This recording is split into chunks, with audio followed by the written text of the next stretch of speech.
I'm going to hazard a guess you don't get quite as excited about a wireless router as you do a smartphone or a tablet, do ya?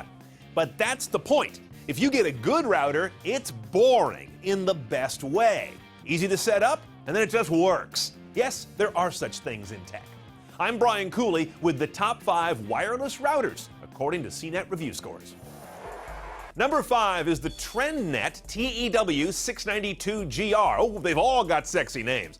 This guy has the much desired 450 megabit speed on both the 2.4 and 5 gigahertz bands you've been studying, though it works better on the 5 gigahertz side.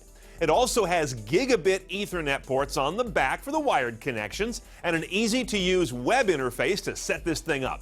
Now, it's a little dated in that it lacks support for IP version 6 or for storage or for print server abilities, all those kind of bells and whistles. But at $120 street price, it's also about the cheapest on our list. Number 4 is the Netgear WNDR 3800 N600.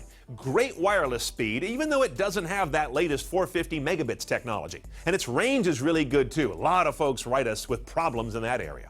It's got dual band, 2.4 and 5 gigahertz, IPv6, which is great future proofing, parental controls, that's interesting, and cloud-based storage support. Though its performance when you attach a USB hard drive to it for storage on the network is a little weak, but the price isn't bad at $129 street. Number 3 is the Linksys E4200 Maximum Performance.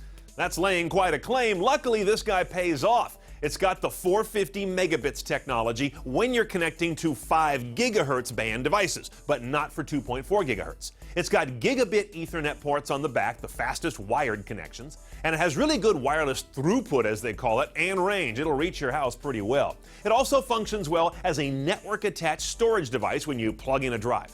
It does have a limit of 10 guest users at a time, though, and it's got this clunky wall wart power adapter, so prepare to also go to Etsy for a little felted cozy to hide that part. About 155 street. Number 2 is svelte and stylish, and yes, I'm still talking about routers. It's the Asus RT-N56U. If you've got to install your router somewhere around your place where it's going to show, this could be the one for you because folks won't come over and say, wow, loser, you got this gear all over your place. Stellar is the word we also use to describe its wireless speed and its reach, especially when it's on the 5 gigahertz band. Its USB ports do a really good job of turning an attached drive into network and/or cloud storage, and it even creates a cool on-screen map of all your network assets. Neat to look at and makes it easy to figure things out. About $124 street price.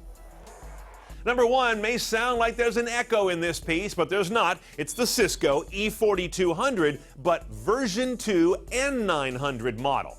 The latest version of our number 3 router. It actually rates slightly below the Asus I just talked about, but that's because this guy is so new, the bar has been raised. Our router king, Dome No, tells me this is the one he'd buy for his place. That should tell you something. It's got dual band, concurrent 450 megabits radios, gigabit Ethernet ports, excellent storage support, and really hot throughput, especially when connecting to 5 gigahertz devices. It also looks kind of good, but it's the priciest at almost $200 street price. Now, if you need help understanding all these specs we went through when it comes to buying a wireless router, check out some of our links over at top5.cnet.com, where you'll also find more top 5 videos like this. I'm Brian Cooley. Thanks for watching.